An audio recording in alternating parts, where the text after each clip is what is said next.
बिस्मिल्लाहिर्रहमानिर्रहीम। अस्सलाम वालेकुम। मैं हूं अली हैदर और आप देख रहे हैं मेरा यूट्यूब चैनल। कैसे हैं आप सब लोग? उम्मीद करता हूं आप खैरियत से होंगे। अच्छा जी, कोई ना कोई नई स्टोरी लेके आपके पास आता रहता हूं, ज़्यादातर जिनमें फ्रॉड की स्टोरी दिखाता हूं आपको। आज थोड़ा टॉपिक चेंज है। आज मैं आपको दिखा रहा हूं जनाब वो मिसाल है जिसकी लाठी उसकी भैंस, और ये सिर्फ आपको मिलता है पाकिस्तान में। क्योंकि दुनिया में कहीं ऐसा नहीं, जो भी कोई है कितना बड़ा जुर्मबार है उसकी सज़ा उसे कानून देता है, लेकिन पाकिस्तान में कानून नाम की चीज़ कोई नहीं है। ये तो सबको ही पता है तकरीबन। अदालतों में इंसाफ नहीं है। कानून किसी किस्म में, यानी कि अगर मैं अदारे गिनने लगूँ तो बहुत ज़्यादा है। पुलिस काउंट करूँ तो कितनी ज़्यादा है, पता नहीं कितनी किस्म की। ट्रैफिक की अलग है, पंजाब पुलिस अलग है, CIE अलग है, क्या RF अलग है, डॉल्फिन अलग है, हाईवे अलग है। काफ़ी है, बहुत ज़्यादा है, यानी कि तो फिर इस तरह करूँगा तो बात बहुत लंबी हो जाएगी। तो ये कि अदारे कानून के अंडर जो आते हैं बहुत ज़्यादा है, लेकिन अदारों का रिस्पॉन्स जो आवाम को है वो बिल्कुल ज़ीरो है। बल्कि नुकसान है, ज़ीरो क्या है, उल्टा बहुत ज़्यादा नुकसान। तो अभी मैं बात कर रहा हूँ कि काफ़ी दिनों से सोशल मीडिया पे मैं शेयर करता रहता हूँ ऐसी चीज़ें फेसबुक पे। काफ़ी दिनों से ऐसी चीज़ें देख रहा हूँ कि जिसका जो दिल करता है वहीं अपनी अदालत लगा लेता है। बस जिसके पास ताकत है वो कानून भी खरीद लेता है। उसको सर्टिफिकेट खरीदने की, पढ़ाई करने की ज़रूरत नहीं है। अगर पैसा है, पावर है, तो आप जो मर्जी सीट खरीद सकते हैं। जैसा कि पहले था कि आपको अगर कोई सीट पे बैठना है, क्रेज़ है, आपको कोई भी, यानी कि एक क्रेज़ है कि मैं बड़ा होके इंजीनियर बनूँगा, या मैं कोई बड़े रैंक का ऑफिसर बनना चाहता हूँ, तो उसके लिए आपको दिन-रात मेहनत करके पढ़ना पड़ता था। लेकिन अब ऐसा नहीं है। अब मेरिट पे कुछ रह ही नहीं गया। जिनके पास पढ़े-लिखे लोग हैं, डिग्रियाँ हैं, डिग्रियाँ लेके वो बेचारे इधर-उधर फिर रहे हैं, रेडियाँ लगा रहे हैं। ऐसा सोशल मीडिया दिखा रहा है आपको बहुत ज़्यादा, लेकिन ऐसा कुछ नहीं है आजकल। तो खैर, पैसे की ताकत पे या एक आधा घर का फर्द कोई है जिसका हाथ पड़ता है, मिनिस्टर है या सरकारी ओहदे पे फाइज है, तो वो जनाब कुछ भी कर सकता है। मिसाल के तौर पे किसी के घर में बड़ा कोई मिनिस्टर है या कोई सियासी ओहदेदार या कुछ भी, कोई सरकारी अफसरान है, तो अपने जानने वालों को, यानी कि अपनी फैमिली में से किसी को भी, भतीजे को, भांजे को, बेटे को, किसी को भी, भाई को, वो सिफारिश करके करवा सकता है। उसके लिए आपको पढ़ाई की ज़रूरत नहीं है। सिर्फ आपको पावर या पैसा होना चाहिए, और ऐसा हो रहा है। बहुत से ऐसे जवान देखे हैं जो पढ़ लिख के बेचारे रुल रहे हैं, रेडियाँ लगा रहे हैं, और कहीं न कहीं धक्के खा रहे हैं। कुछ ना कुछ अपना घर चलाने की खातिर कुछ ना कुछ कहीं न कहीं धक्के खा रहे हैं। कुछ उनकी पढ़ाई में उम्र ज़ाया हो जाती है, और कुछ वो करते-कराते जनाब धक्के खाते उम्र, जब नौकरी का टाइम आता है तो साफ उनको कहा जाता थी ओवर एज। तो खैर मुख्तसर ये कि जनाब कि वो क्योंकि मेरिट है नहीं, जिसका जो दिल करता है वो कर लेते हैं, वो खुद ही भर्ती हो जाते हैं। जिसका जो दिल करे वो सीट खरीद लेते हैं, और सीट खरीद के वो जो मर्जी करें, करप्शन करें, रिश्वत लें, किसी के साथ जगहगिरी करें, वो कोई पूछने वाला नहीं। क्योंकि आज तक मेरा ख्याल है कि अदालत में किसी को इंसाफ मिला नहीं। अब बात ये है कि जनाब, इसके लिए मैं इतना बड़ा सबक देने की वजह ये है कि ये एक पार्टी बैठी हुई है, ये कुछ लोग हैं, कोई इनको पूछने वाला नहीं। एक तो साथ आजकल बड़ा रिवाज चला हुआ है कि बड़े मज़े से वीडियो बना रहे हैं, किसी को वैसे ही टॉर्चर करके, किसी को नंगा करके, किसी को बरहना हालत में लटका के, बहुत से ऐसे वाक़यात हो रहे हैं। अब ये एक मैं वीडियो देख रहा हूँ, ये आपको मैं साथ स्क्रीन पे दिखा रहा हूँ कि ये देखें जनाब, ये किसी बैठक में पंचायत लगी हुई है। बड़े-बड़े पहलवान जो हैं, बड़े-बड़े सांड बैठे हुए हैं। इसकी गलती है या नहीं जो भी है, लेकिन एक देखें वो कितनी बड़ी, कोई छोटा बच्चा नहीं है, कितनी बड़ी उम्र का आदमी है। उसके घर वाले, फैमिली वाले देख रहे होंगे, और उसमें फैमिली वाले कौन है? माँ भी, बेटी, बहन, कोई भी देख रहा होगा तो कितने बेचारे बेबस हो रहे होंगे कि हमारे बाप है या भाई है या बेटा है, कोई भी है, कि उसको कैसे गुंडागर्दी की जा रही है, कैसे मारा जा रहा है। तो ये देखें आप कि उसको थप्पड़ मारे जा रहे हैं, उसको कान पकड़ाए जा रहे हैं कि कान पकड़ोगे तो तुम्हारी जान छूटेगी। जनाब सारी महफिल में, बड़ी महफिल में उसको कान पकड़वाए जा रहे हैं।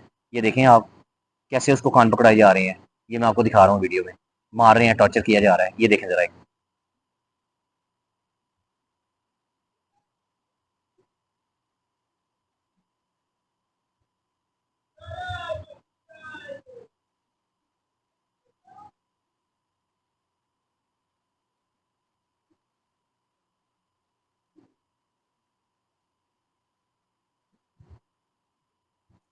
उसको कह रहे हैं कान पकड़, साथ में थप्पड़ मार रहे हैं।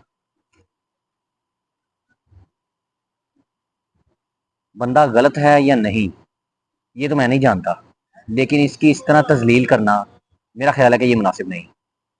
पता नहीं हमारे कानूनी अदारे कहाँ सोए हुए हैं। ये करना चाहिए इनको या नहीं करना चाहिए, बिल्कुल शर्म-हया नहीं है। ये आप देखें वीडियो।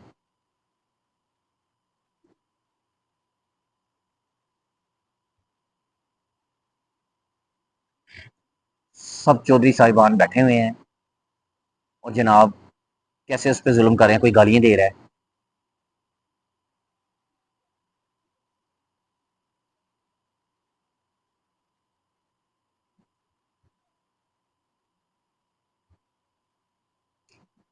अगर वो चोर है, अगर कोई जुर्मवार है, किसी किस्म का भी, तो मेरा ख्याल है इस तरह नहीं करना चाहिए।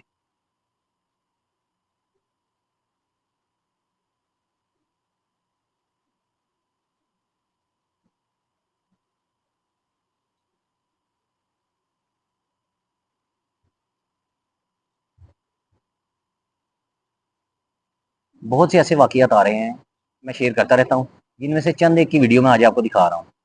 अब ये एक आपने वीडियो देखी है, ये कौन है? पता नहीं।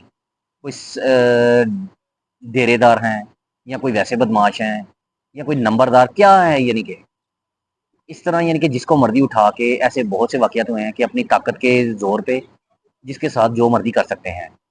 एक ये है जनाब, अगली वीडियो अब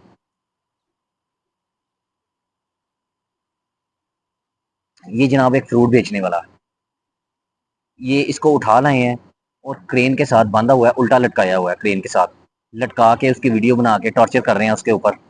और ये जनाब गुंडागर्दी, सरदार साहब हैं कोई वहाँ पे।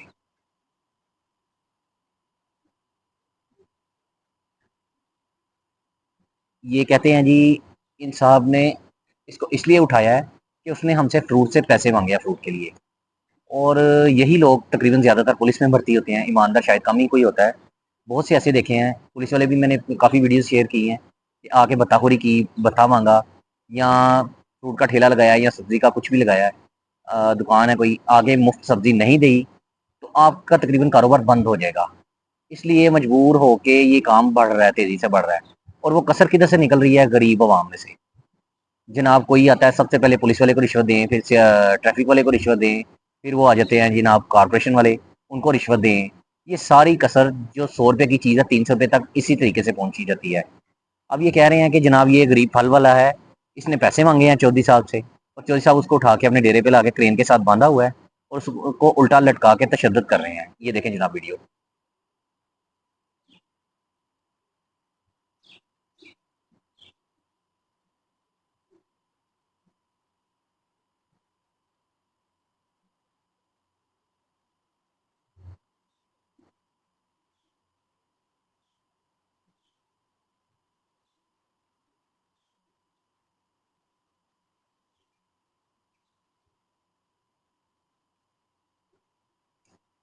ये जनाब वीडियो आपने देखी है। अब अगली वीडियो ये है जनाब कि सरगोदा का वाक़या है जनाब ये। सरगोदा में जनाब ये उसको टॉर्चर कर रहे हैं, डंडे सोटों के साथ, पाइपों के साथ मार रहे हैं। ये भी आपको वीडियो दिखाता हूँ साथ में। ये देखें जनाब उसको उल्टा करके कैसे मारा जा रहा है, उसके साथ तशद्दुद किया जा रहा है क्योंकि वो कोई साढ़े ज़िम्मेदार हैं, उनके घर का काम नहीं किया उन्होंने। तो उसको जनाब उठा लाए अपनी हवेली पे, अपने डेरे पे चौधरी साहब, और उसको कैसे ज़ोर से मार रहे हैं। ऐसे भी बहुत से वाक़ियात हो चुके हैं। मेरे जानने वाले हैं, उनके साथ ऐसा एक वाक़या हुआ है कि जनाब वो सोफ़े के काम करता था, कोशिश का। एक साहब आए हैं वहाँ के, कोई नामी-गिरामी थोड़े से। तो वो जनाब कह रहे थे जी मैं यहाँ का फलाँ-फलाँ हूँ, तो ये मेरा काम करना है। उसने कहा ठीक है सर मैं कर दूँगा लेकिन तरतीब से, अभी मेरे पास टाइम नहीं है, उसके बाद मैं आपका काम कर दूँगा। तो साहब नाराज़ हो गए जी मुझे इनकार क्यों किया है? अब साहब के ताल्लुकात थे, हाथ पड़ते थे अदारों में, सरकारी महकमे के हाथ पड़ते थे। वो जनाब रोड पे बैठ के काम कर रहा था काफ़ी अरसे से, किसी ने नहीं पूछा। तो इतने में जनाब कारपोरेशन वालों की गाड़ी आई है जो कि किसी को पूरे बाज़ार में कुछ नहीं कहा, सिर्फ़ वो सोफ़े वाले के आके सोफ़े उठाए हैं, उसको गालियाँ दी हैं और जनाब वो उठा के लेके चले गए हैं। अब वो बेचारा सोफ़ों के पीछे चक्कर लगा रहा है, वहाँ से साइन करवाएँ, वहाँ जुर्माना पे करें, वहाँ ये करें, वो करें। सिर्फ़ क्या था उन साहब का काम जल्दी कर देता, तो मेरा ख़्याल है वो ठीक हो जाता, लेकिन ऐसा कुछ नहीं हुआ। बस उसके साथ भी ये एक स्टोरी थी मेरे पास, काफ़ी अर्सा पहले की बात है। और ऐसे बहुत से वाक़यात हैं कि जो जनाब जिसका दिल करे वहीं पे अदालत लगा देते हैं। जो साहब किसी का काम नहीं यानी कि करते, जो कोई मज़दूर किसी का काम नहीं करता, उसको फिर वो माइंड बना ले कि पाकिस्तान में कोई पूछने वाला नहीं, कोई इंसाफ नहीं है, यहाँ अंधेर नगरी है, यहाँ पे यही कुछ होगा। ये थी जनाब आज की स्टोरियाँ जो मैंने आपको दिखाई हैं। ऐसा और भी बहुत कुछ है, मैं इंशाल्लाह आपके साथ लेके हाज़िर होता रहूँगा। बहुत शुक्रिया जी। अल्लाह हाफ़िज़। अस्सलाम वालेकुम। अस्सलाम।